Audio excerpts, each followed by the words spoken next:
um debate geral. Tá? A primeira empresa, então, que vai apresentar sua experiência em uso racional da água, tá? É a empresa chamada Água Pura do Espírito Santo. O diretor Manuel Souza está aqui e vai nos brindar aí com sua...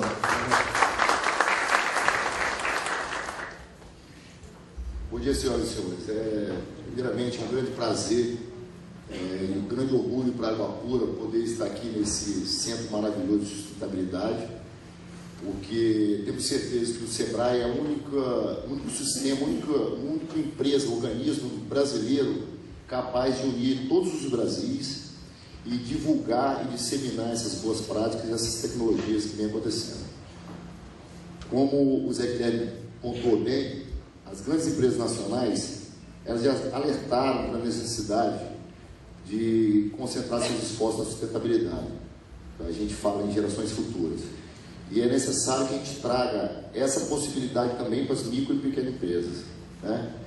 Eu, há 14 anos que a Água Pura opera na região sudeste e em alguns outros estados do Brasil, e eu transito com muita intimidade nas micro e pequenas empresas, né? Muito embora a gente hoje faça projetos para Petrobras, para White Martins, a gente começou nas pequenas empresas e foi colocado de uma forma muito pertinente que as pequenas empresas realmente são muito criativas, né, nas possibilidades e nas viabilidades que o caminho exige, né, para que plante alguma coisa de sucesso.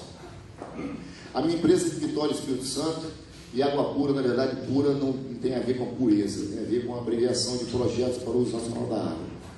Há 14 anos atrás, a gente iniciou nossos trabalhos que se concentram na elaboração de projetos de estações de tratamento.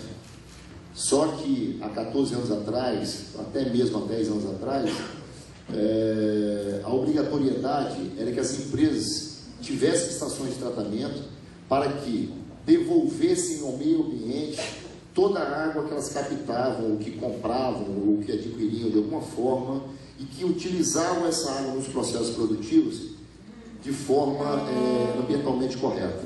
Então, inicialmente, como todos os senhores devem saber, todos os grandes consumidores de água, todas as empresas que têm um passivo poluidor, obrigatoriamente elas têm que passar por licenciamento ambiental. E nesse licenciamento ambiental é que entra a obrigatoriedade de se tratar os efluentes que são gerados, sejam eles atmosféricos, sonoros e líquidos.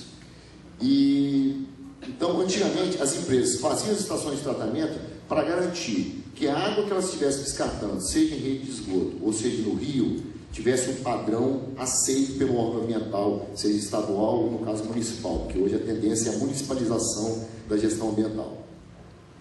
De lá para cá, muita coisa mudou, porque a gente foi observando que, com o tratamento desses efluentes, a gente conseguia chegar num padrão de qualidade tal que a gente conseguiria reusar boa parcela desses efluentes tratados nos próprios processos operacionais de cada empresa. E eu falo, a gama de possibilidades é muito grande, porque eu falo de lavanderia industrial, inclusive, eu estou com a presença do Gustavo Malheiros, que é proprietário de uma grande rede de lavanderias aqui de Cuiabá, e amanhã eu estou entregando um projeto que, inclusive, foi financiado pelo SEBRAE Tech. Né? Esse empresário, ele atualmente está consumindo 20 mil litros hora na sua lavanderia hospitalar, e a gente vai fazer um tratamento para que ele reutilize esses 20 mil litros por hora nos próprios processos de lavagem. Então você imagina, uma lavanderia que gasta 20 mil litros por hora e trabalha 24 horas, ela gasta 500 mil de metros cúbicos, 500 mil de litros, né? Então hoje, a lavanderia inserida num contexto de uma pequena comunidade, ela gasta mais água que toda a comunidade. E o que grande parte da população, eu tenho certeza que até vocês são os gestores e os colaboradores do SEBRAE, é que os grandes consumidores de água não pagam pela água, né? O grande problema é esse. A gente pensa assim, quando na minha casa eu estou pagando R$120 de conta de água, mas a empresa ao lado, ela gasta 50, 60, 100 mil litros de água por hora, mas ela não paga pela água, porque hoje ela capta de poço artesiano.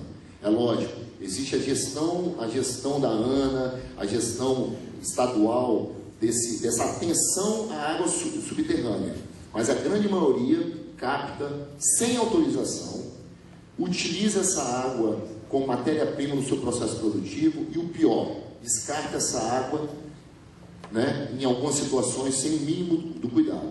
Então hoje, o que está acontecendo no mercado do reuso? A grande maioria das empresas hoje sentem, seja pelo lado financeiro ou pelo lado da educação ambiental, a necessidade de tratar e reusar essa água. E vamos começar a parte que começou a água pura. Então a gente veio desenvolvendo trabalhos com o intuito de atender ao enquadramento dessa água para que essa água fosse lançada. E aí apareceu a situação do reuso, né, que é bastante jovem. Quando eu falo isso em algumas situações, há 5 anos atrás, quando eu falava de reuso, grande parte das pessoas riam, né? O Brasil tem muita água, o Brasil não precisa disso, isso aí é conversa de futuro, a gente não precisa disso. Hoje, eu posso dizer para vocês que 90% das demandas que chegam à minha empresa são para reuso de água, né? Eu não estou falando de 30, de 50 anos, eu estou falando de 10, de 8. Então, se a gente fizer uma projeção futura, como vai estar o Brasil, como vão estar as nossas micro e pequenas empresas inseridas dentro dessa necessidade, dessa escassez de água, né?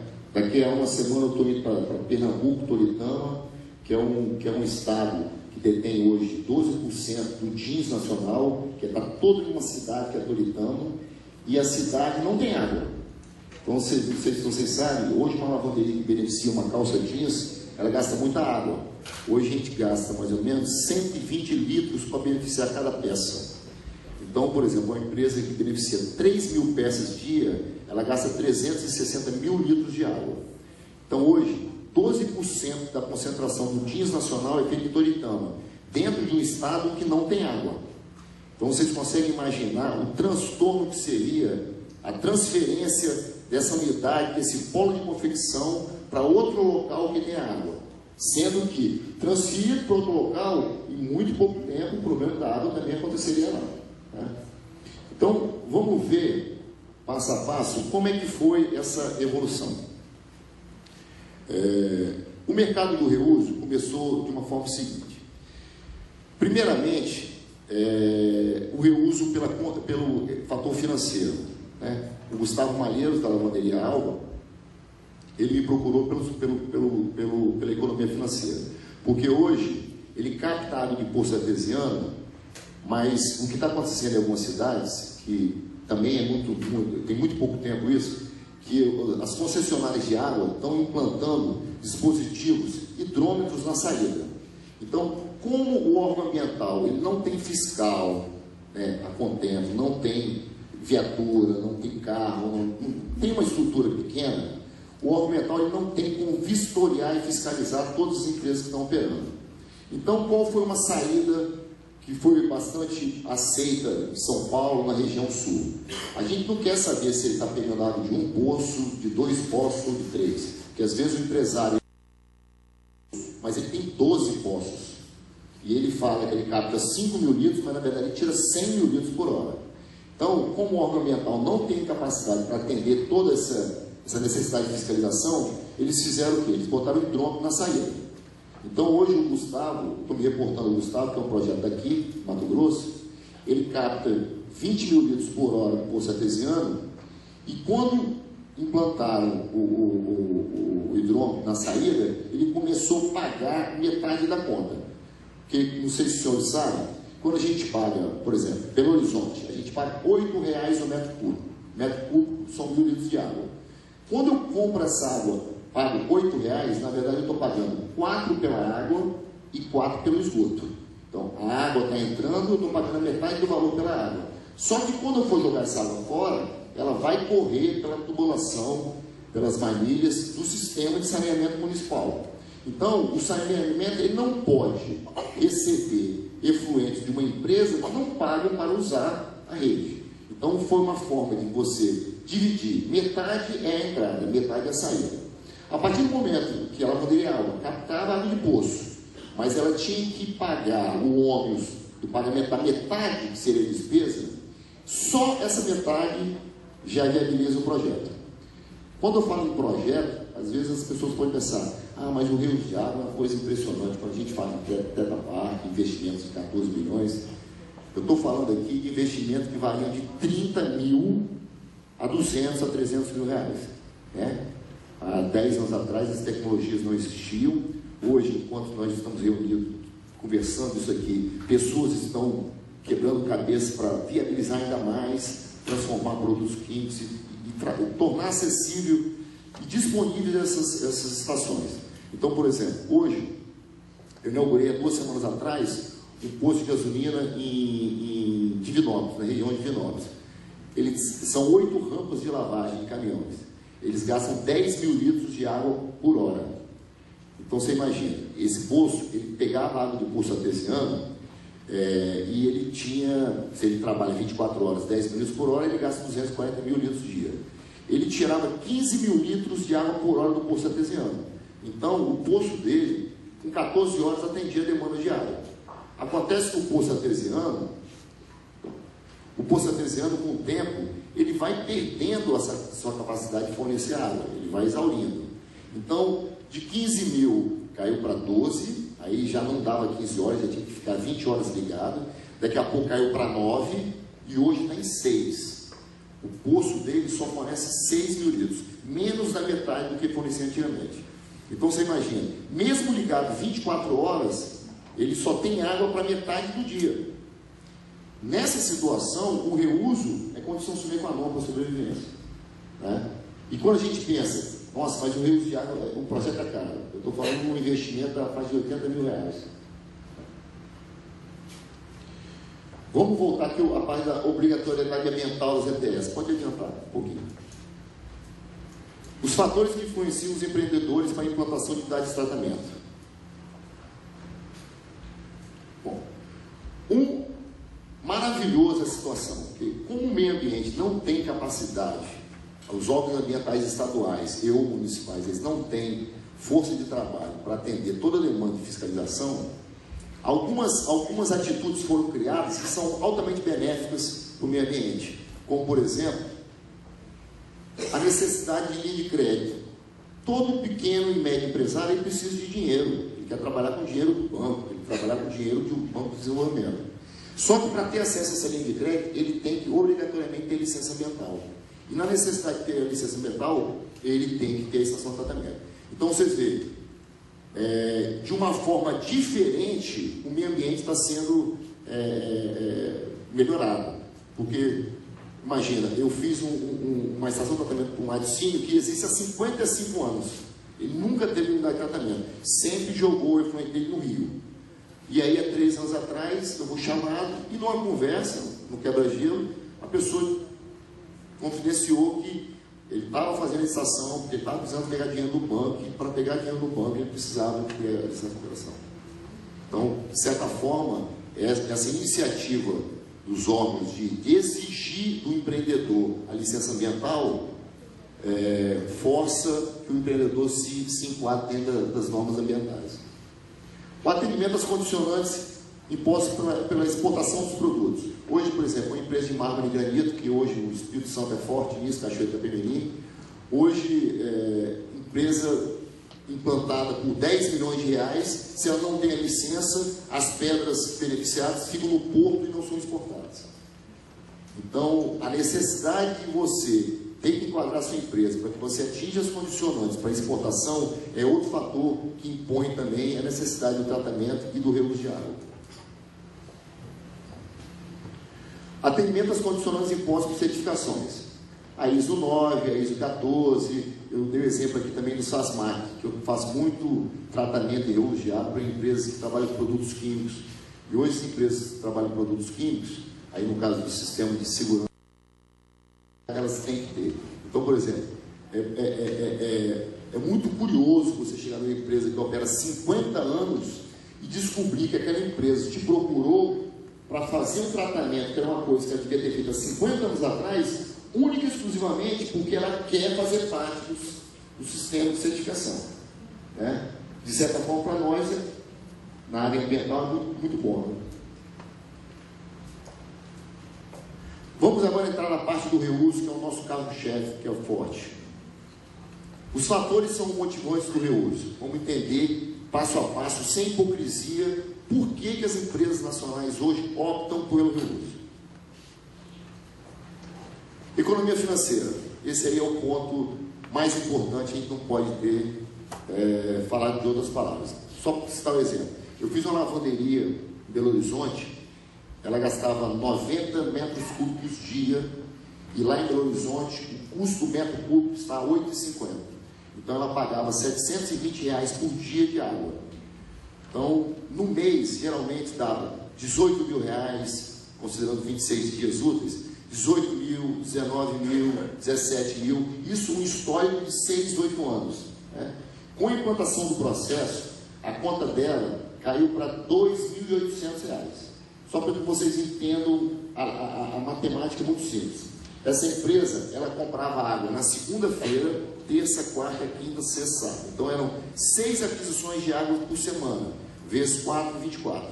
Então hoje, ela só compra água na segunda, reusa terça, quarta, quinta, sexta, sábado. Sábado descarta água dentro dos parâmetros que são impostos. Então, na verdade, de 24 aquisições mês, ela passou a ter 4. Então a matemática é simples, né? A conta de 18 caiu para 2.700. Mais o gasto dos reagentes, que hoje, no caso dela, ela pagava 8,50, o custo para reuso do metro cúbico está a 1,27. Então, a conta da empresa caiu de 18 para 2.800, mais uns 400, 500 reais. Então, caiu de 18 para 13.500. Então, ela está tendo uma economia de 14.500 por mês com reuso de água. Eu vou dizer para vocês que o investimento foi na ordem de 75 mil reais. Foram 5 meses para repor o capital investido. Eu acho muito difícil, em caso em que 5 meses você consegue retornar o capital investido. Esse é um de centenas de exemplos que a gente tem na parte de economia financeira. Isso representava quanto o faturamento desse custo? Com certeza 70% do faturamento. O sócio ele não tirava metade disso. Então, quando você chega com um pequeno empresário que paga 18 mil de conta e ele, um mês de trabalho, ele coloca 8 dentro do bolso, são 2 grandes sócios que tem empresa. Né? Eu faço muita lavanderia em beira de praia, né? Ubatuba, Búzios, e o pessoal fala muito comigo, Manel, a gente passa o ano inteiro alimentando o pessoal de carro-pipa. Porque eles não têm água, eles compram de carro-pipa, lá pagam R$3 o metro cúbico. Aí o que acontece? Eles passam o ano inteiro trocando figurinha. No final do ano, que eles vislumbram a possibilidade de conseguir repor esse capital investido, o pipeiro, na hora que vai levar o carro com a água para a lavanderia, o turista pula na frente do pipa e fala assim, não, estão aqui R$200. Então, ele sustenta a organização do carro-pipa durante o ano inteiro e no final do ano ele pede. Ele não consegue pagar. O carro-pipa que ele paga 40, 30, 100 reais, o turista paga 500 e ele não consegue bancar. Diminuição de oferta da capital de poços artesianos foi o que a gente falou. Né? O poço dava 15 metros cúbicos, parou de dar, diminuindo, ao ponto da pessoa pensar em ter que sair de lá. Né? Quando a gente fala, eu estou falando de pequenas, micro pequenas empresas, não estou falando de empresas também de 600, 500 funcionários. O transtorno que seria a mudança, a logística para levar a empresa ali só porque não tem água. Falta de local, ponto para descartes de efluentes. Eu tenho um caso muito curioso, que também foi curioso até para mim, que estou há 12 anos trabalhando nessa questão da água. Né? No final do ano passado, eu inaugurei uma empresa em Porto Seguro, e essa lavanderia é uma lavanderia que já em 4 meses se tornou referência no estado da Bahia. E ela lava, ela beneficia o lençol, a roupa de cama, mesa e banho dos grandes resorts, que é o Clube Med, os grandes resorts lá da região. E aconteceu um caso muito interessante lá, porque na verdade ela tem água, ela furou o poço artesiano, uma água de ótima qualidade, tudo perfeito. O problema é que ela não tem onde jogar a água. Ela está num local onde não existe rede de esgoto e não tem rio por perto. Então você consegue imaginar uma empresa que gera 120 mil litros de efluente por dia, no primeiro dia ela opera e joga água na grama. No segundo dia ela opera e joga na água no canto da grama. No terceiro dia a grama é um pântano. Então, passou a ser indispensável o reuso de água. Para vocês entenderem como o reuso de água, ele tem uma pluralidade, uma cada... Eu nunca imaginei que eu fosse fazer um tratamento de reuso com uma pessoa que não tem onde descartar. Eu sempre pensei em reuso como forma de economia, como forma de transformar um ciclo em vários, né? Então, mas são alguns dos exemplos que acontecem. Não. Vamos acelerar aqui. Tá acabando. Encerrou. Recentes imposições dos órgãos estaduais e municipais. Hoje, por exemplo, existe muito órgão ambiental que está exigindo nas condicionantes que as empresas reusem água. Por exemplo, eu fui chamado por uma empresa aqui de Maringá, que a Prefeitura de Maringá está exigindo que a empresa reuse água. Não só que ela trate e enquadre a água, mas que ela reuse. E por último, penúltimo, consciência ambiental. É muito difícil, mas acontece. A pessoa tem uma empresa e acha que a empresa...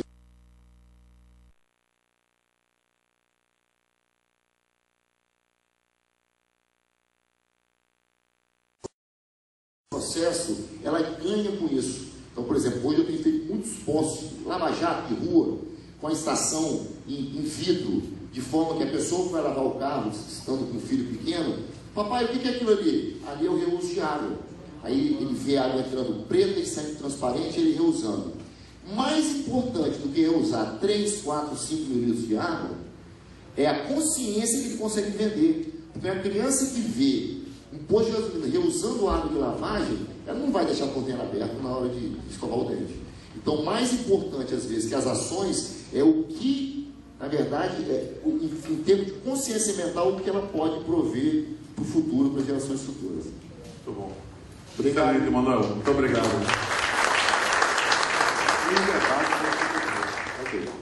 Vamos ter debate ainda, então no debate, Manuel pode continuar aí com o seu entusiasmo, que vale a pena. Né? Eu fiquei sabendo que um lava-jato gasta 100 mil litros por dia. Eu fiquei impressionado. Bom, agora vamos chamar então Camila Santos. Ela é da empresa Plasacre, do Acre, não é isso? E trabalha com telhas plásticas, entre outros produtos importantes da cadeia do plástico. Camila, por favor.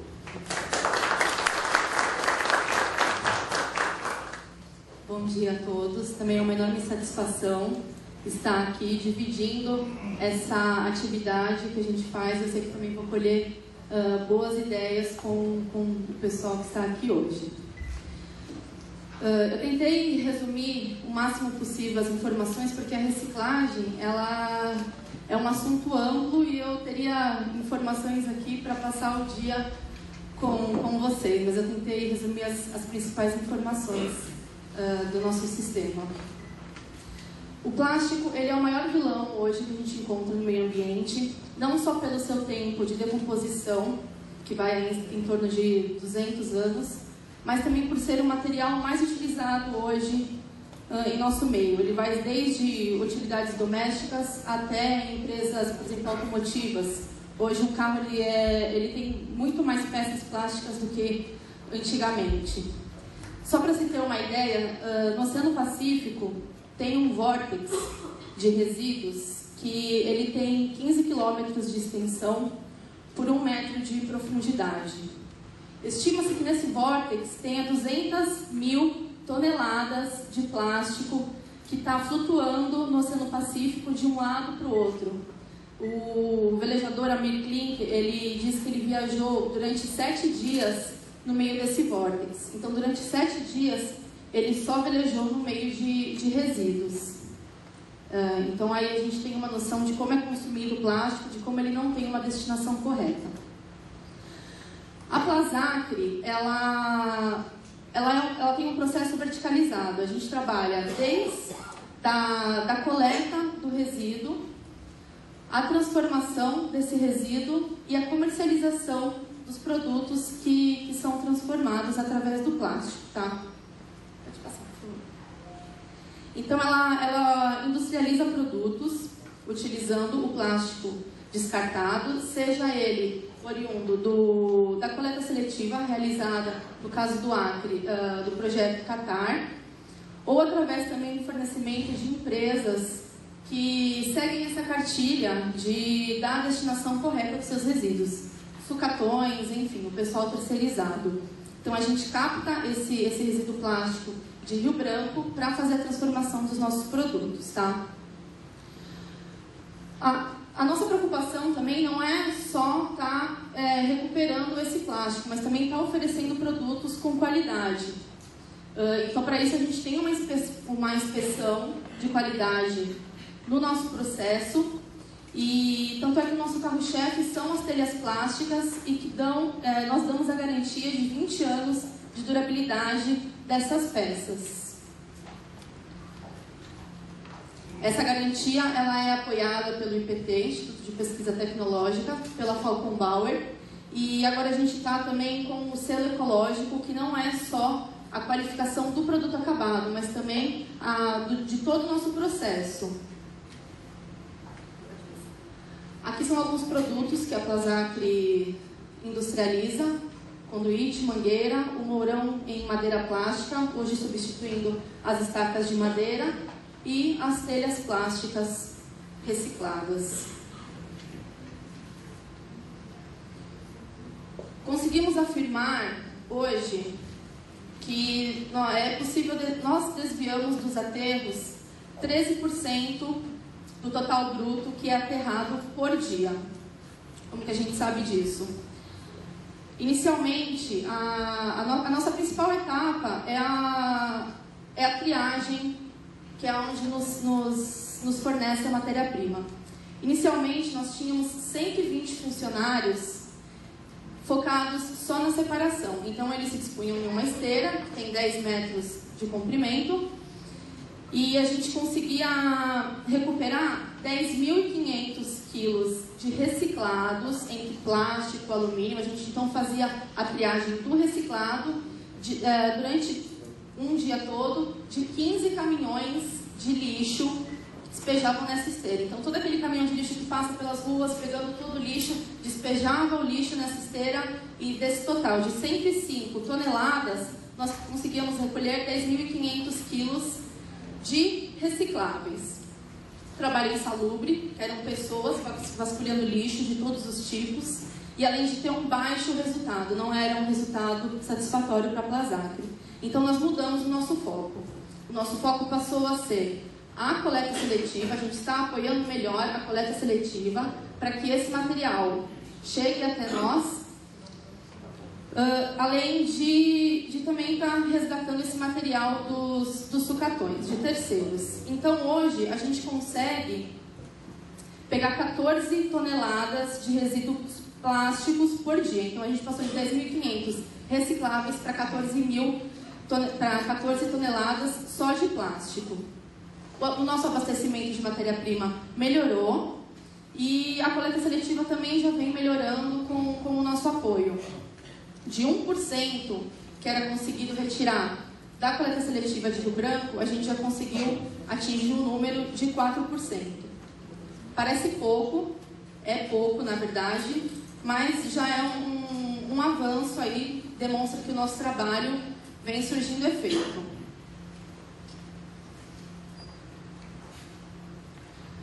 No total, por mês, então, nós temos aí a transformação de 280 mil quilos de material plástico. Aqui é reciclado 280 mil quilos. 99% desse número, então, ele é transformado em peças. Não temos perda, perda muito pouco. O que resta de borra durante o processo, enfim, tudo é reaproveitado. Porém, a nossa capacidade nosso potencial produtivo é da transformação de 700 mil quilos por mês. Então, a gente transforma 280, sendo que a nossa capacidade é de 700 mil quilos. Não é nem a metade do que a gente pode transformar. Uma estimativa passada pela Censur, que é a Secretaria de Serviços Urbanos de Rio Branco, fala pra gente que de todo o lixo despejado no aterro, 27% é plástico. A gente não está conseguindo ainda chegar nesse número, até porque eles fazem uma amostragem dos resíduos das casas. Eles pegam os resíduos de cada bairro e fazem uma amostragem e tiram essa porcentagem. Porém, deve-se levar assim, em consideração também que a cultura a classificação social, tudo isso influencia no resíduo que é gerado. De repente eles estão fazendo essa amostragem em um bairro que gera bastante reciclável, mas também devemos levar em consideração que outros bairros de baixa renda geram muito mais orgânicos do que reciclável.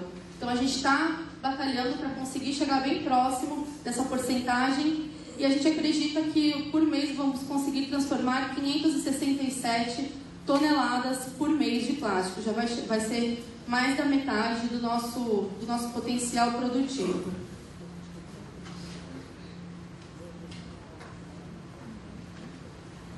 Então, ainda que a Plasac tenha a missão de transformar os resíduos em novos produtos, a melhor opção ainda é reduzir e reutilizar. Não é porque você está consumindo um produto reciclável, não quer dizer que ele realmente será reciclado. Isso depende da atitude, da ação de cada um. E é isso que a Plasac está visando. Não só de estar produzindo produtos de qualidade, mas também garantir que boa parte desses resíduos plásticos venha até nós e passa por essa transformação. O plástico é um material que ele pode sofrer transformação por diversas vezes. Ele é um termoplástico, ele se transforma através do calor. Então não há necessidade de continuar extraindo essa matéria natural, sendo que a quantidade de plástico que nós temos rejeitados supre a necessidade da população com certeza. Então tentei resumir basicamente, espero que tenha informado bem a vocês. Obrigada. Camila está com crédito de 6 minutos aí na hora do debate. Você está cheio de crédito.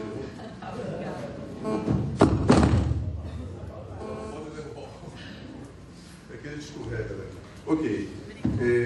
Veja, Camila, fique por aqui mesmo. Sabe por quê? Eu vou chamar o próximo palestrante, que é Marcos Palma. Você resolveu ter apresentação ou não? Tem. Ah, tem? Então desculpe. Volta, Camila, por favor, senta lá. Desculpa, hein? É que ele, a princípio, ele não ia fazer a apresentação, eu já ia abrir assim. Ah, então tá bom. Então, esteja à vontade. Marcos Palma é da Otser Eletrônica, resto ao contrário, né? E trabalha com REEE, Resíduos de Equipamentos Eletroeletrônicos. Muito bem. Bom dia a todos. Bom dia.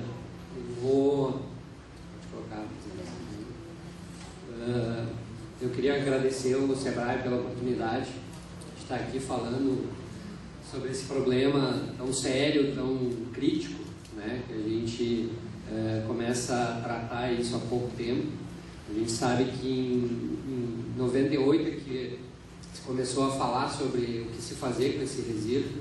Isso foi na Europa. Em 2003 começaram a surgir algumas regras, regramentos de como tratar isso. E no Brasil a gente sabe que isso faz muito pouco tempo. A Otser está no mercado já desde 2008 e a gente sabe que é mais ou menos por essa data que muitas empresas começaram a trabalhar isso. Né? Muitas empresas surgiram focadas nessa questão do lixo eletrônico e do resíduo eletrônico. Então, pode passar para mim. Eu acho que é importante a gente citar os 5 R's, que todo mundo conhece, aqui todo mundo é da sustentabilidade, né? Pensa nisso. Então a gente conhecia bastante o reduzir, reutilizar e reciclar, mas já tem algumas literaturas falando em 5, outras em 7, mas eu achei essas as mais pertinentes, né? A responsabilidade, que é eu ter atitudes pensando localmente, globalmente, reduzir, né? Como a colega falou, acho que é o mais importante, a gente começar a se preocupar com as rotinas dentro da nossa indústria, da nossa empresa, de como reduzir o nosso resíduo, né? Não gerar mais tanto resíduo. Acho que o reuso da água é um exemplo também, onde a gente pode entrar na questão do reutilizar, né? Quer dizer, antes de eu descartar o meu resíduo, começar a reutilizar ele. O reciclar, que é o foco da Otser, trabalha nesse R aí, e o revolucionar, que é criar esses novos padrões dentro da nossa sociedade. É começar a mudar e entender que a gente não está sozinho no planeta e que tudo aquilo que a gente fizer vai ter uma repercussão a nível mundial dentro do nosso meio ambiente. Pode passar. Então aqui rapidamente algumas razões para os nossos equipamentos eletrônicos, e aqui tem vários, né, celulares, tablets, computadores, enfim. Não está funcionando, não pode ser reparado, virou resíduo. Eu posso reparar, mas ele é muito alto, o valor do reparo, em relação ao novo. Então, um exemplo que eu sempre dou é a impressora. A impressora, hoje em dia, é praticamente descartável. Estragou uma impressora, o custo dela para consertar é praticamente o preço de uma nova. Faz parte de um equipamento que não funciona mais, funciona, mas é tecnicamente obsoleto e é substituído por um atual. Isso acontece muito em banco, né? O banco ele renova seu parque a cada 2 anos. Então, o equipamento que ele descarta, ele acaba não tendo utilidade para o banco, essa tecnologia de ponta. Mas ele pode ser utilizado dentro de um centro, dentro de um bairro, enfim. Pode passar. Aqui a gente tem as destinações que hoje a gente encontra. Então, consertar o nosso equipamento eletrônico, desmontar ou reutilizar os componentes, também é uma forma de reuso. Né? Eu tenho um equipamento que algumas peças eu posso reutilizar elas para outros, a incineração e disposição final em aterros. Né? Então aqui são algumas das destinações hoje que a gente tem. Pode passar. Aqui a composição de um computador. Então a gente vê que 77% dele é plástico e metal. Então, totalmente reciclável. Hoje aqui essa informação de 94% a 98% dentro da Otser a gente já consegue hoje 100% de reciclagem em todos os itens. A gente tem esse número, quando iniciou em 2008 a gente chegava próximo disso, 94% a 98%. Hoje a gente já consegue 100%. E outros 17%. Então aqui alguns danos, né, que se a gente deixar o nosso eletrônico, destinar ele de qualquer forma, largar ele em qualquer lugar, na beira do rio, no terreno baldio, eu vou ter contaminação do lençol freático, eu vou ter degradação de rios, contaminação do solo. E só para ilustrar, assim, essa semana teve uma prefeitura lá próxima de Campo Bom, que é onde fica localizada a Otser, descartando os materiais, e ela comentou comigo em relação aos televisores. Ela disse assim, vocês recebem? Eu disse, sim, a gente recebe.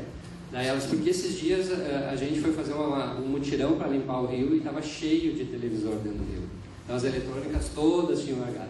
Aí ela disse, teve um cavalo que foi tomar água, beber água, né, e botou a pata dentro de um tubo. Aí exportou, teve uma série de problemas. Então assim, é um problema sério. A gente acha que às vezes isso está longe da gente, né, que a gente não vê, que não enxerga, mas está muito perto.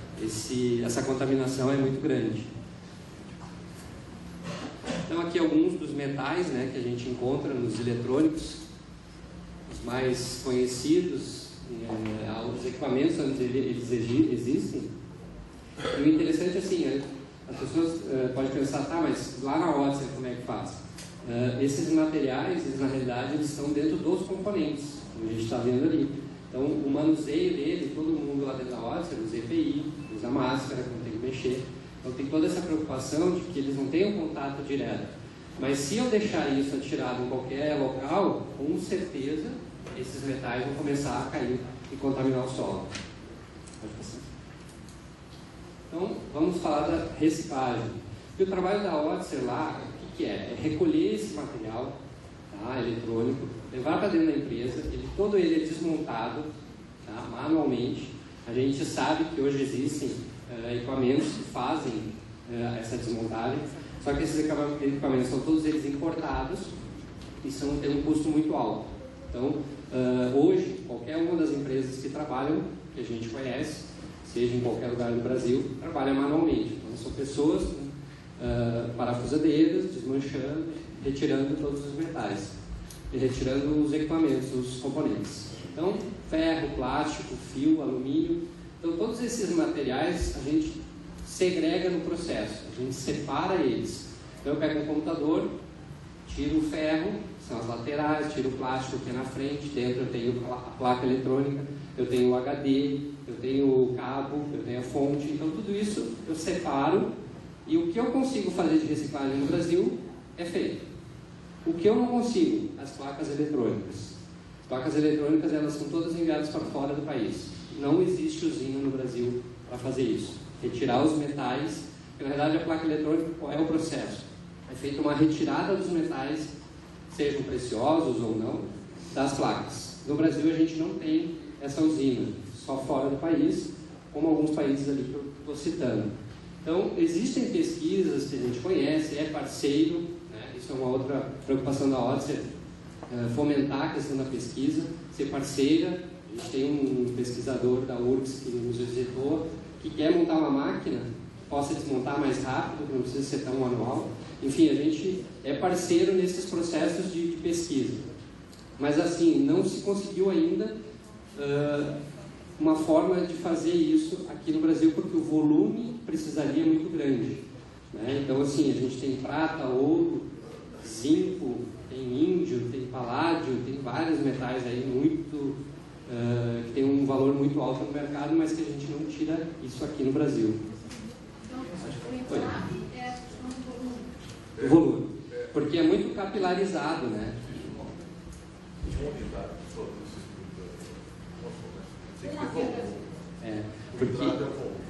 Porque já foi feita uma pesquisa por algumas grandes indústrias para colocar essa usina aqui, e eles teriam pegado de toda a América Latina o resíduo eletrônico para poder compensar a utilização e a criação aqui.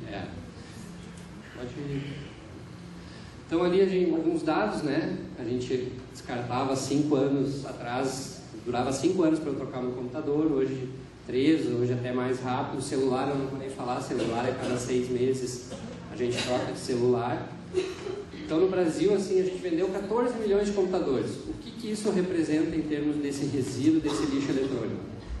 310 mil toneladas de resíduo em 3 anos vão estar sendo descartados de alguma forma.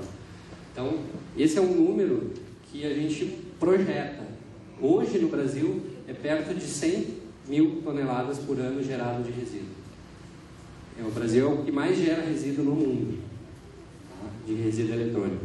Então a gente tem esses números, pode passar, que mostram assim que a gente tem que começar a se preocupar com isso realmente.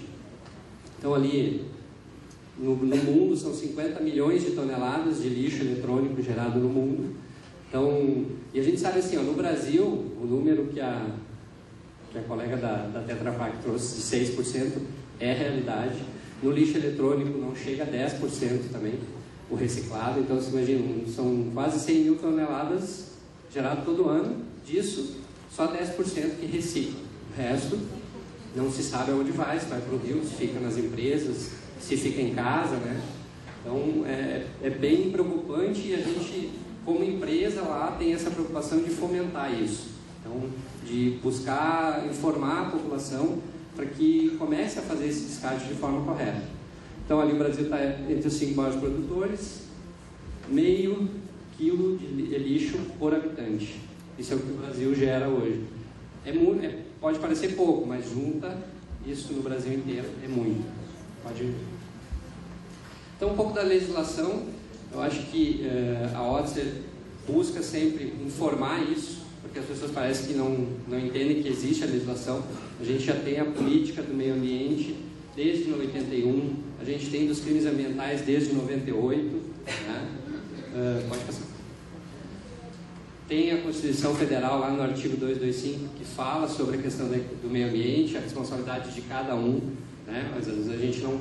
E a política que foi aprovada em 2010, que é o grande marco na questão da gestão de resíduos, né? O que vai trazer essa modificação. E na questão do eletrônico, o que a gente sabe, por exemplo, que foi feito um edital agora no final do ano pelo governo, onde eles estão colocando até junho a obrigatoriedade das indústrias do eletroeletrônico de mostrar como é que eles vão fazer a tão famosa logística reversa, para poder colocar as metas, porque se a indústria não disser, o governo vai dizer como vai ser feito. E aí vai ter que ser cumprido. Então, a gente está participando desse processo, a gente tem encontros dentro da Federação das Indústrias do Rio Grande do Sul, onde tem um comitê que está tratando sobre isso, porque isso é uma preocupação da indústria. A indústria trouxe para a Fiergs, eu quero descartar de forma correta, achem uma solução para mim. Então, a Otser está fazendo parte desse processo, está inserida onde ela precisa estar, que é no meio empresarial, é trazendo as soluções, o que existe de novo, o que não tem, o que pode ser feito, né, em relação a isso. Então a política, ela vai ser esse marco. A partir daí, a gente começou a ter uma mudança, e para vocês entenderem assim, quando a gente iniciou em 2008, as pessoas achavam que para descartar o resíduo eletrônico elas tinham que receber alguma coisa. Então a gente tinha que pensar assim, mas eu paguei R$3.000 para aquele computador, e agora tu quer de graça, ou tu quer me cobrar ainda, né? Cobrar nem pensar, né? Cobrar, nem pensa em cobrar das empresas, porque eles não... Então a visão já mudou bastante, né? Já existe uma mudança dessa visão em relação à legislação. Pode ir, então assim, a gente tem o plano de gerenciamento, a política ela está começando a andar, mas a gente sabe que tem algumas coisas que vão levar um certo tempo ainda, não sei se vão acontecer, como o final dos lixões em 2014, enfim, as metas, se elas vão ser alcançadas, mas do que depender da Odser em relação a lixo eletrônico, nós vamos estar atentos para que isso aconteça. Pode trocar aqui. Então, são algumas fotos assim que a gente sabe que acontece nesse mundo do lixo eletrônico, né? Países da África que recebem, tem montanhas e montanhas desse lixo, e lá eles queimam a céu aberto para retirar o que der naquele momento, né? Tem um caso que eu sempre cito, que apareceu de uma empresa que destinava o lixo eletrônico, e ela estava desconfiada que para quem ela mandava para a África, né? Mandava lá para o país, mas eles diziam que não. E aí eles botaram o GPS funcionando dentro do lixo e ficaram monitorando o GPS. E qual não foi a surpresa? Onde estava? Na África. Então, a gente tem que buscar, né, botar seriedade e credibilidade no mercado. E é isso que a Odser tem feito lá no Rio Grande do Sul e Santa Catarina, Paraná. É tentar passar de que existe solução, a gente não precisa, esse é um resíduo muito grande, a gente viu números ali, né, que se a gente não tomar conta e achar soluções, isso vai acabar gerando pior até de qualquer plástico, né? Qualquer situação, é um resíduo muito grande o volume que acontece disso aí. Pode passar. Então, deixar a frase para vocês, né? Você deve ser a mudança que gostaria de ver no mundo, que eu acho que é a ideia da sustentabilidade, é a gente começar a mudar pela gente, as nossas atitudes, para poder passar isso para os nossos filhos, para as gerações que estão vindo, né? A sustentabilidade ela não é sozinha, as empresas elas não podem ser só economicamente viáveis, mas elas têm que ter o tripé da sustentabilidade, que é economicamente viável, responsável socialmente e ambientalmente correto. Se a gente não seguir esses três pilares, e esses três pilares a Odser segue desde o início. Nossa primeira conversa, eu e meu sócio, foi o que a gente quer fazer, onde é que a gente quer estar inserido. E esses três pilares sempre estiveram. A gente tem projetos de parcerias com ONGs, a gente tem uma expertise de campanha com prefeitura, de sucesso, onde as pessoas nos procuram para saber como é que faz, como é que não faz, com a Caixa Federal, enfim. A gente dissemina essa informação para todos, que eu acho que é o papel da Odser, e tenta dar a solução de uma forma correta e sustentável. Muito obrigado.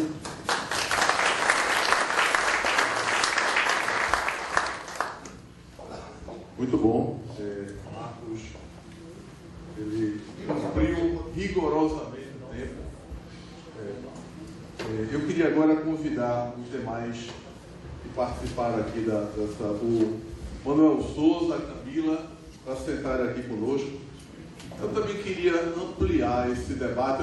Assim, é importante a gente aprofundar algumas questões que foram feitas às próprias empresas, que é o foco do nosso debate, mas também, veja, a gente tem um desafio muito grande. A gente tem uma política que, em 2014, ela tem que ser implementada na sua plenitude. A gente tem uma quantidade de resíduos de 60 milhões de toneladas sendo gerada todo ano. A gente sabe que desses 60 milhões de toneladas, 30% poderiam ser aproveitados se a gente tivesse tecnologia, se a gente tivesse mercado e se a gente tivesse cabeça para fazer tanta coisa. E, na verdade, a gente não tem quase nada disso, tá certo? Ou seja, falta muito para a gente cumprir as metas que estão previstas. E, na prática, eu acho que só a gente é pouco para discutir todas essas questões. eu acho que uma plateia como a gente tem aqui, ela podia dar ideias. Eu queria também propor que a gente deixasse a documentação que a gente apresentou ou alguma coisa mais relevante para a coordenação do evento, para que a gente fique registrada a passagem e coloque informação adicional, tá certo? Por exemplo, essa coisa da informação, para mim, é o primeiro ponto. Eu não sei se vocês sabem, mas nesse momento tem uma chamada aberta na FINEP para a área de resíduos da construção e resíduos de saneamento. Está aberto até 13 de maio, a gente pode submeter para proposta, e as empresas são o número 1 dessa chamada. As empresas, certo? Seja qual for o tamanho, tá certo? Então, na prática, o BNDES tem outras chamadas, a Caixa Econômica tem um fundo chama de baixo carbono para financiamento, o pessoal que reduz emissões. O Brasil, embora o mercado internacional de redução de emissões esteja muito fraco por causa da não renovação do protocolo de Kyoto, a gente tem no Brasil uma política interna de financiamento e de recursos a baixo custo, certo? Chamando assim, tá certo? De dinheiro que a empresa pode tirar proveito para poder trabalhar nisso.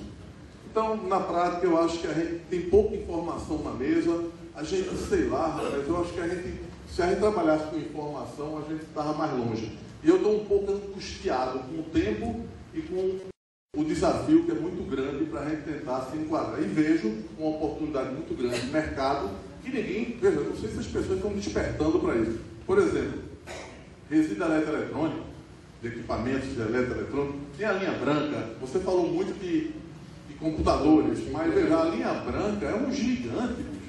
A linha branca é tudo, tá certo? Exatamente, entra geladeira, entra tudo. Na prática, a gente hoje, veja, o que a gente está fazendo ainda atrás, cortando o caminho, a gente não está fazendo pesquisa mais, a gente está indo. Quem faz isso? A gente vai lá e pega e traz, tá certo? A gente tem uma parceria hoje com o MIT. Essa parceria tem a ver com a USP. A USP propôs a parceria com o MIT e nós entramos de carona, graças a Deus, tá certo? Então a gente vai no MIT e pega esse assunto bem fresquinho. Depois você precisa entrar nessa história, tá certo? Do mesmo jeito, na área de plástico, a gente está pegando na Alemanha uma informação super boa, assim, que também... Veja, eu acho que isso tudo a gente tem que estar mais fácil para as pessoas terem essas informações. O mundo é muito pequeno para a gente estar, assim, demorando tanto a fazer as coisas, tá certo? E não adianta ficar fazendo pesquisa, porque pesquisa por pesquisa, certo? Bom, quanto à água, a água é um bem universal, é necessário, é fundamental. Recife, só para vocês terem uma ideia, a área de Boa Viagem, quem conhece Recife, todos os poços artesianos de Recife já estão salgados. Ou seja, as pessoas têm que aprofundar a captação da água para 200 a 300 metros, porque a água que tinha já foi bebida e o mar avançou, chama-se intrusão marinha, e a água ficou salgada. Então aqueles poços artesianos na área de Boa Viagem e Minas, todos estão perdidos porque a água ficou salgada, tá certo? Então eu estou querendo dizer o seguinte, que é tanta coisa para você se preocupar, a área ambiental, a área social, a área econômica, que na hora H a gente fica meio... Bom, eu queria convidá-los a sentar, tá certo? Eu queria também dar uma rodada assim de 3 minutinhos para cada um, só para... Estou provocando as pessoas, tá certo? Para vocês provocarem as pessoas, mas eu queria que as meninas me ajudassem para a plateia participar ativamente. Pode ser? Eu queria até disponibilizar já esse... se for preciso mais... Tá? Okay. Não, eu estou com você na sua angústia, mas o importante é que foi falado muitas vezes aqui. A gente sair da zona de conforto, a gente deixar de achar que isso é função de governo. Nós temos que trabalhar a sustentabilidade para os lados, né? É lógico que hoje, com a facilidade de troca de informação via internet, a gente teria que dar uma celeridade nisso aí, mas eu posso dizer assim, com tranquilidade, de 10 anos para cá, muita coisa mudou. É lógico que a gente quer aumentar, a gente quer atingir mais situações, mas eu acho que a gente está no caminho certo. Né? Passa para...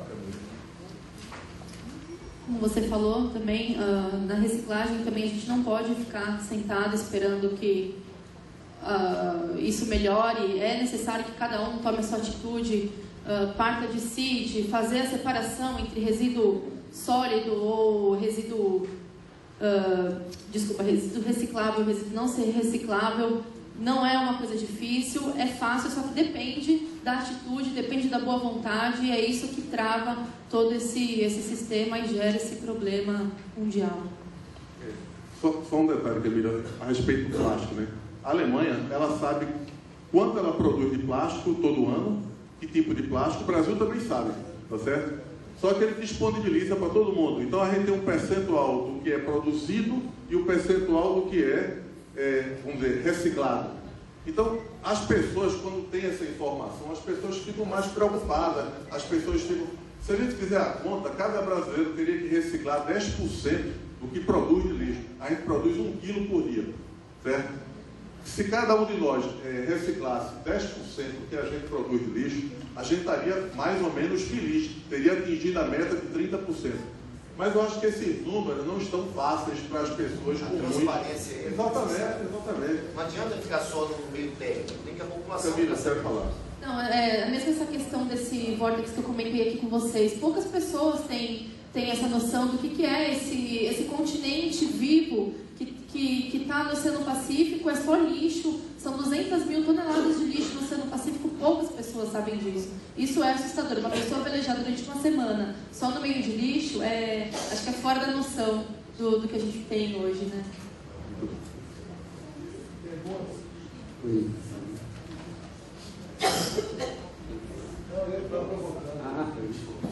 Eu acho que realmente a gente tem que começar a mudar as atitudes, e a atitude ela só começa no momento que a gente está aqui, por exemplo, trocando essas informações. Por isso a gente fica muito contente de participar disso, de trazer essas informações, os colegas trazendo as informações das áreas deles, que a única forma que a gente tem de levar isso é levar para os seus estados, disseminar essas informações para que a gente possa começar a buscar essas soluções e encontrar as respostas, às vezes, para questões como eu vou reduzir o meu lixo, né, em casa, como eu vou fazer. Eu tenho um exemplo, eu estava conversando com o diretor de resíduos sólidos de Novo Hamburgo lá, e logo que a gente iniciou o processo da Odser e vendo as partes legais que precisava, e ele disse para mim, falando do resíduo sólido gerado pela cidade, que vai para Minas do Leão, que fica quase 200 quilômetros, para manter uma boa parte,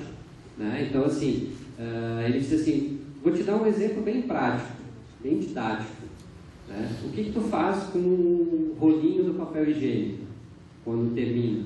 Você disse, bota no lixo, no banheiro. Daí ele disse, pois é, o lixo do banheiro, o papel higiênico, ele está contaminado, eu não consigo reciclar. Agora, o canudinho aquele eu consigo. Na hora que tu joga no lixo, ele se contamina e eu não reciclo mais. Então, desde aquele dia eu não consegui mais jogar o tal do canudinho no lixo. Então, são coisas assim, pequenas atitudes que a gente, às vezes, no dia a dia tem, que fazem a diferença. Eu tenho uma pergunta, na verdade, para os 4 palestrantes.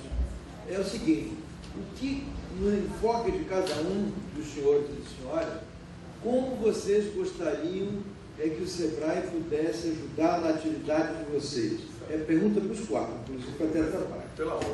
Por favor, rápido, mas que eu quero dar oportunidade. Eu não queria fazer essa pergunta agora, porque o Zé vai monopolizar. Mas isso é importante. Você está guardando a provocação, mas você não aguentou mais. É porque não aguentou. Então eu quero que vocês me falem, porque isso que é resultado desse trabalho aqui. Como que cada um espera a atuação do SEBRAE? Como que a gente podia ajudar você? Eu penso assim, na minha apresentação, quando eu fui convidado para participar, eu pensei assim, o mais importante para a Água Pura é fazê-los crer que os projetos para implantação de uso de água não são inviáveis, não são impossíveis, não são estratosféricos. São projetos de 30 mil reais, 25 reais. Então, qual é a função? E como eu digo outra vez, o SEBRAE é a única entidade que pode fazer isso, pela sua capilaridade. É a divulgação desses processos. Por exemplo, eu ia até perguntar para a nossa amiga se lá na recicladora dela, ela tem reuso de água. Porque eu tenho 8 recicladores que reusam a água por tempo quase indeterminado.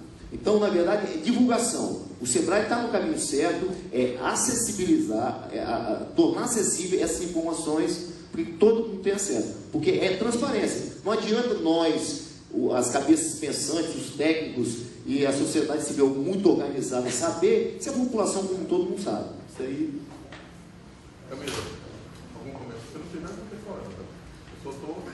Não, tem sim. Na questão da busca da qualidade, a tecnologia que a gente precisa para assegurar essa qualidade, aqui nessa região a gente não tem esse recurso. Como eu falei, a gente tem que buscar para a região sudeste, que é o IPT, o Instituto de Pesquisa Tecnológica, que é o que nos dá esse maior apoio. E devido à logística e à distância, alguns testes acabam se tornando inviável, porque até que a gente manda a peça e volta o resultado, enfim, acaba demorando bastante tempo. Então, centro tecnológico, né? Isso para fazer esse trabalho de pesquisa para vocês. Exatamente.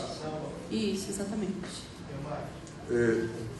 Eu acho que a plateia está querendo se envolver agora, eu queria até misturar um pouco. Pode ser, Zé?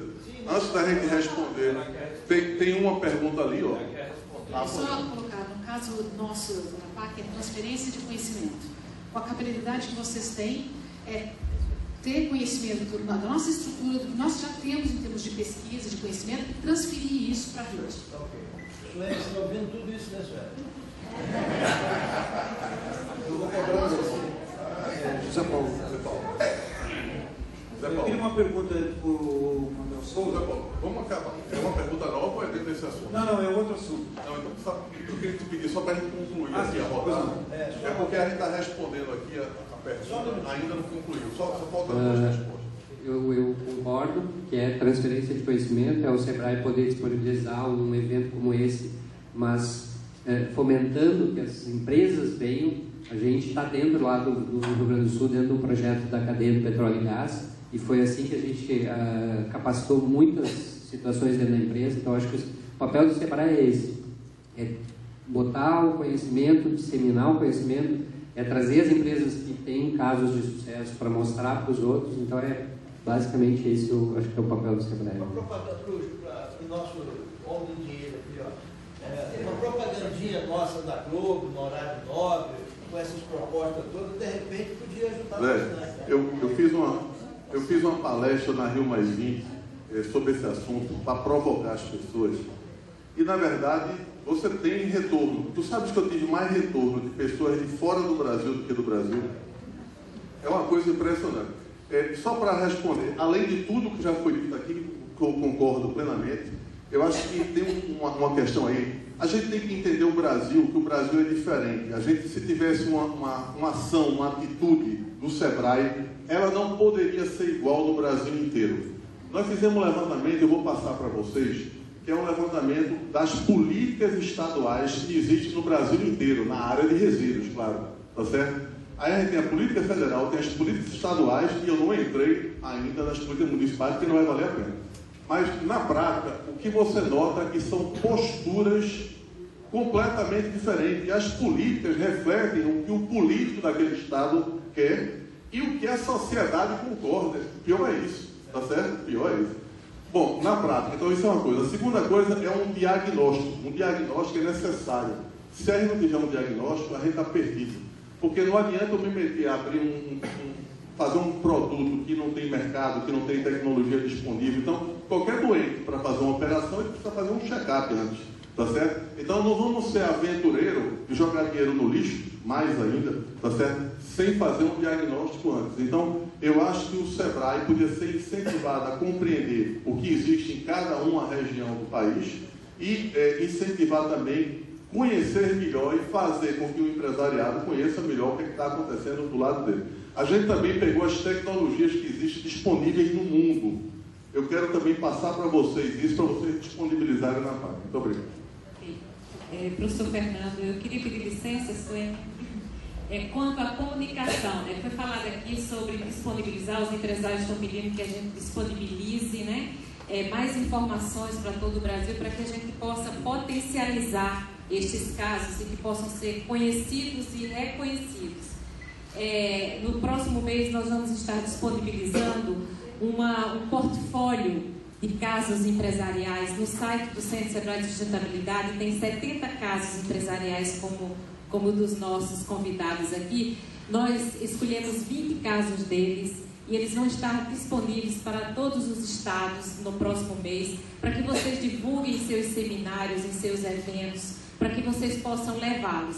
Eu e a Elisa participamos de muitos seminários sobre sustentabilidade e nós só vemos grandes empresas nesses locais. Então, nós queremos criar um movimento, né? Isso foi encomendado pelo diretor Carlos Alberto, quando nós estivemos lá em dezembro, falou: Suene, estou cansado de chegar nos eventos e só encontrar grandes casas empresariais. Vamos fazer com que a pequena empresa possa mostrar o que ela faz.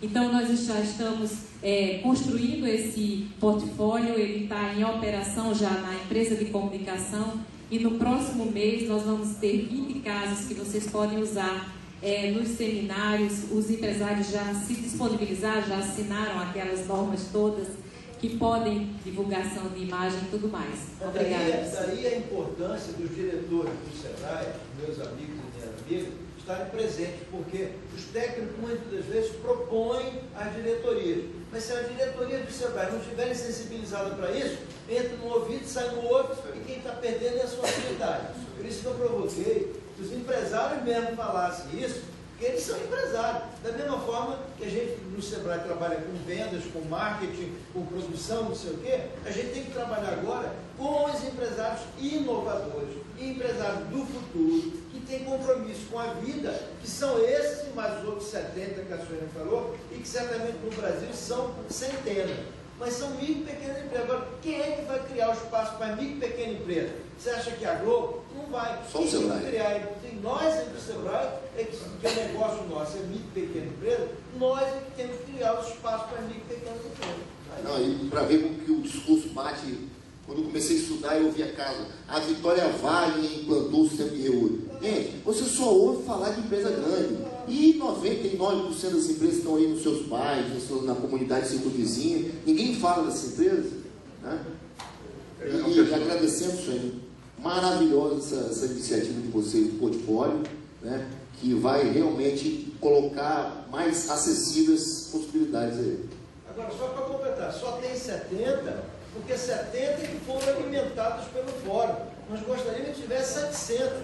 Quem alimenta o fórum, que é essas informações que a Suene está falando, não foi o SEBRAE Mato Grosso, não foi o Centro de Comunidade. Quer dizer, vocês é que têm que informar, alimentar o nosso banco de dados para que nós venhamos dar e disseminar isso a nível nacional. Então eu peço que cada diretor, cada técnico, todos os lados, nos alimentem, porque senão a gente não tem produto para mostrar.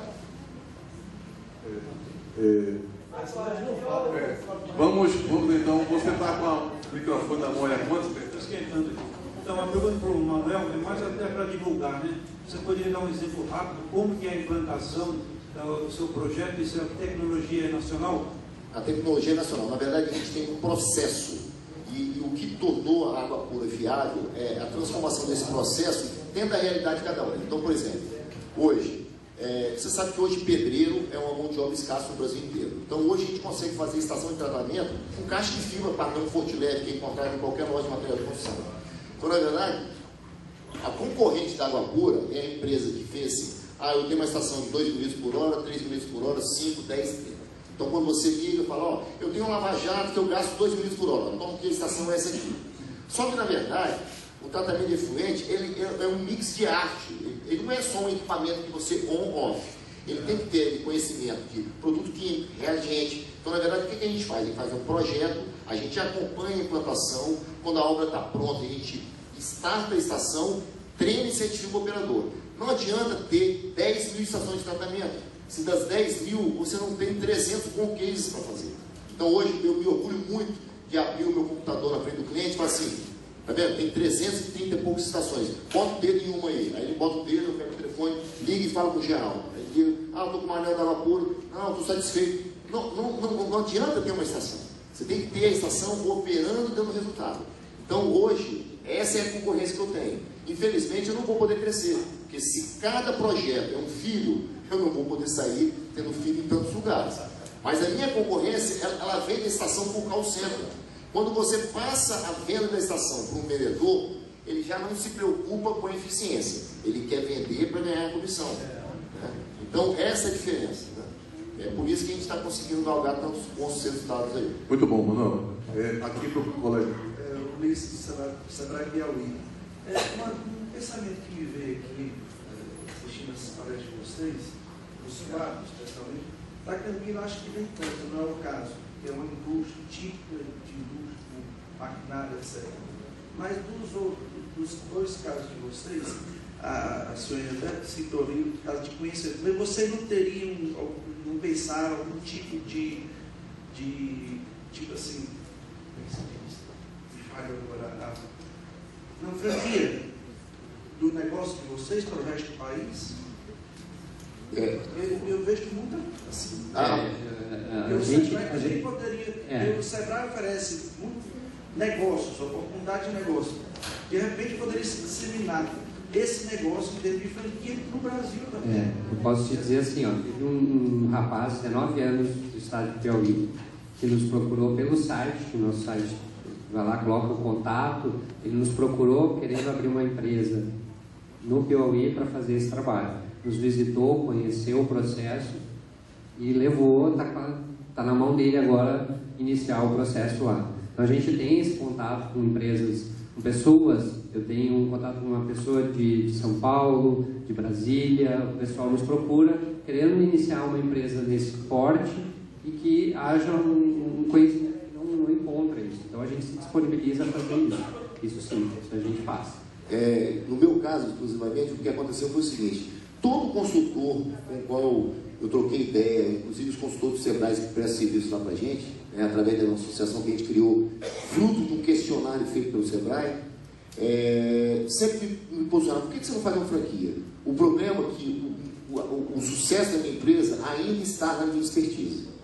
Então é difícil você fazer a expertise correr de uma forma viável, né? Você consegue até posicionar. O que eu penso é o seguinte: se eu franquear a minha empresa, eu vou ter o que eu tenho no meu concorrente: mais portas, mais atendimento, menos eficiência, né? Pode ser até que não tem jeito, né? É o que as pessoas falam: mas do jeito que você está me contando, se você adoecer, a sua empresa para, né? Eu não posso correr esse risco. Então hoje eu já tenho colaboradores, a gente está implantando isso aí, e o próximo passo é a franquia. Muito bom. Tem uma colega ali que vai... Tudo bem? Meu nome é Ana Maria, sou do Sebrae Distrito Federal, e a minha pergunta é para a Camila e se estende para o Marcos também. Como é que vocês fazem para captar esses resíduos, né? Como é que é? Por meio de parceria com cooperativas, associações? Qual é a forma que hoje vocês usam para disseminar o trabalho de vocês e também trazer esse material? Hoje a gente utiliza a cooperativa de Rio Branco, chamada Catar, por enquanto é a única cooperativa da prefeitura que existe no município. A gente também faz a captação através de sucatões, que eles têm pessoas recolhendo esse resíduo pela rua, então a gente compra de sucatões e também nos fornecem as empresas, um exemplo, a Coca-Cola, descarta uma boa quantidade de resíduos plásticos. Esses resíduos, eles são direcionados totalmente para a gente. Anteriormente fazíamos a triagem, como eu falei, através de uma esteira, mas é totalmente insalubre e inviável. Tudo de forma assim direta, não existe um documento, um termo para, por exemplo, a Coca-Cola, no caso da Coca-Cola, fornecer esse material? Existe um contrato, assim como também da cooperativa Catar. Porque deve fazer parte da Coca-Cola, na parte ambiental da Coca-Cola, a destinação correta dos resíduos dela. Então, força de alguma forma essa empresa também a procurá-los, né? Só para responder ela, a captação é através das campanhas de prefeituras, tá? Temos contatos com catadores também, cooperativas, que a gente faz parcerias, onde eles recebem esse resíduo, separam e enviam para a gente, e contatos com as empresas em geral, né? A gente participa de feiras para divulgar o trabalho que existe. No Rio Grande do Sul, para você ter uma ideia, tem 4 empresas que fazem esse trabalho só. E é muito resíduo para pouca empresa. Então, a captação também é difícil porque muitas pessoas não sabem, né? Não conhecem a empresa, né? Então, a gente tenta divulgar das melhores formas possíveis. Por isso que eu falei antes a questão da divulgação, como é importante para as pessoas saberem que tem a estação de tratamento de água, que tem lá no Acre o trabalho da reciclagem do plástico, que eu tenho certeza que muita gente não conhece lá do próprio estado. E que são viáveis, né? Exatamente. Então, a captação ela tem que ter um conhecimento, tem que ir para a rua e botar a cara para conseguir isso aí. Eu vou dar um exemplo aqui da minha prefeitura lá de Vitória, né? Que há uns 8 anos atrás a gente implantou a coleta seletiva. e que disponibilizaram as lixeiras na rua e as famílias começaram a se envolver. E aí depois saiu no jornal que tudo aquilo que era separado, depois era juntado num aterro sanitário. Então, quer dizer, todo aquele trabalho que foi iniciado, que começou, de uma hora para outra veio do zero, né? Por alguma irresponsabilidade de alguém. Isso está mudando já. As prefeituras agora têm que entrar um pouquinho na linha, muitas delas vão ser. Zé? Bom, com a lei dos resíduos sólidos, e pela conversa de vocês, cada um, em determinado momento, falou de cooperativa, né? De que forma o SEBRAE poderia trabalhar para apoiar ou criar, organizar, o que for, essas cooperativas? O que vocês acham disso? De repente, qualificando os catadores para que eles façam de melhor forma essa coleta. Acredito que a questão da cooperativa parte mais da prefeitura, né? A prefeitura que tem que oferecer esses subsídios para que eles possam fazer esse bom trabalho, recolher esse material. Mas é que o SEBRAE tem um projeto nosso de políticas públicas. E o projeto de políticas públicas nosso trabalha efetivamente 90% com as prefeituras, implantando a lei geral ou de outras formas. Então, a gente tem uma influência relativamente grande sobre as prefeituras. Por isso é que, no âmbito da sustentabilidade, especificamente nas áreas de vocês, por isso que eu estou perguntando, porque nós podemos colocar em políticas públicas... Pois não. Só para o ponto que você coloca, nós estamos em curso um programa em Santa Catarina, que ele em parceria com o governo, chamado Economia Verde, onde a previsão é a constituição de 30 cooperativas. Então é isso que eu estou falando. Está em andamento. Que devem reciclar derivados ou resíduos sólidos das indústrias. Isso já está, até o Enio falou um pouquinho antes, já está em andamento, creio que isso poderá servir aí como uma etapa cumprida a ser compartilhada com o sistema. Eu estou explicando para eles o porquê da minha pergunta, né? Porque a gente trabalha muito, a gente pode influenciar as prefeituras para que eles tomem atitudes com base na coleta seletiva ou mesmo na organização lá da separação dos produtos. É isso mesmo. Nós temos também um trabalho grande cooperativo de catadores, já há algum... Então temos que disseminar mais esse trabalho, no caso do Espírito Santo, de Distrito Federal e de Santa Catarina. Mas antes mesmo da questão da coleta seletiva, tá? Eu vejo que, né, na condição hoje do Centro de Sustentabilidade, que o Brasil não dispõe, vocês são exemplos de iniciativas próprias de cada um de vocês. Né? E o país hoje não tem planos de negócios de produtos reciclados. Então, não é suficiente só preocupar com a questão da captação do resíduo. Há necessidade eu vejo que há necessidade do sistema SEBRAE de, através de experiências como essas, criar planos de negócio para que outras empresas, outras pessoas podem se candidatar a ter empresas dessa natureza. Né? Porque hoje, como o senhor bem disse aí, tem 4 empresas do ramo no Rio Grande do Sul. Não eu vejo que o país, o nosso país, nós precisamos de ter, no mínimo, né, umas 500 a 600 empresas dessa natureza. Tá? Só que esse plano de negócio, ele não... Eu acho que é pela não existência desse plano de negócio que acontece o que ele falou. Estados estão na frente, outros estão caminhando, outros nem acordaram. Não existe a gente não fala a mesma língua, né? São vários Brasis. Ok. Uma pergunta mais ali? Na verdade não é pergunta, é mais um comentário em cima do que o Zé Guilherme falou, né? Lá em Alagoas, nós, com base também no que o professor falou, nós fizemos um diagnóstico do setor plástico, até porque nós somos fortes no setor plástico, e nós identificamos dentre o catador até a indústria que recicla plástico uma diferença muito grande de preço. Isso é um dos grandes gargalos. O reciclador vende a 40 centavos, mas chega na indústria de reciclar a 2,10. Né? Nós trabalhamos com 4 cooperativas, nós trabalhamos com 200 catadores, nós trabalhamos com 8 indústrias de reciclagem. Então, acho que o nosso trabalho do SEBRAE, um pouco disso a gente vem fazendo lá em Alagoas, é fazer com que toda essa cadeia do reciclado pense com a visão empreendedora, como a senhora falou, a questão de planos de negócio, né? nós também temos um projeto para desonerar a questão do reciclado, porque o reciclado ele tem que chegar na indústria de terceira geração transformadora com preço diferenciado, porque senão ele não é competitivo com a resina virgem. Eu estava dizendo, eu discordo um pouco de você, que o plástico para mim não é vilão. Na verdade, vilão é a consciência ambiental que nós não temos, né? O plástico hoje a gente usa para N produtos, você mostrou mesmo aí, a gente usa para energia, muitos produtos. Então a gente vê como um gerador de emprego e renda, que nós falamos muito no ambiente SEBRAE, e que nós temos a condição, não de resolver o problema, até porque a Política Nacional de Resíduos Sólidos, ela tem N problemas, né? Falta muita coisa a ser feita, vários acordos setoriais a serem cumpridos ainda, a logística reversa, né? O que a Coca-Cola faz e receber de volta, ela não está fazendo favor para ninguém, é obrigação dela, está na Política Nacional de Resíduos Sólidos.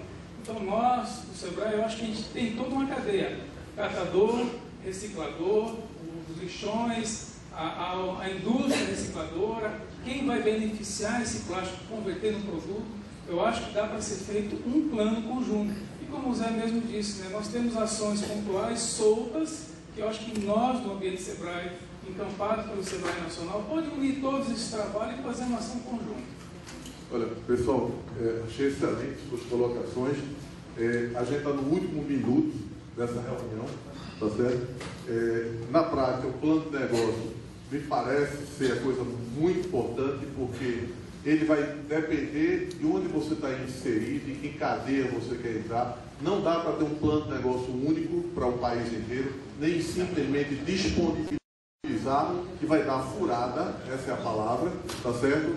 Portanto, ele tem que ser uma regra geral, mas que alertando para as especificidades locais, regionais, etc., levando em consideração o mercado, disponibilidade de materiais, etc., logística, etc., uma série de coisas que tem aí, seria uma manhã inteira só falando, certo? Muito bem, veja só, eu vou ter que encerrar, são 12 horas, eu queria que a gente nos corredores, ou quem tiver alguma contribuição a dar, a gente vai registrar tudo que foi falado aqui e mandar por escrito para a coordenação do evento. E também, quem quiser contribuir com isso, por favor, nos encaminhe ou encaminhe para a coordenação geral, fica muito mais prático, para engrossar o caldo do assunto de resíduos. Muito obrigado a todos e eu passo a palavra aqui para o nosso mestre.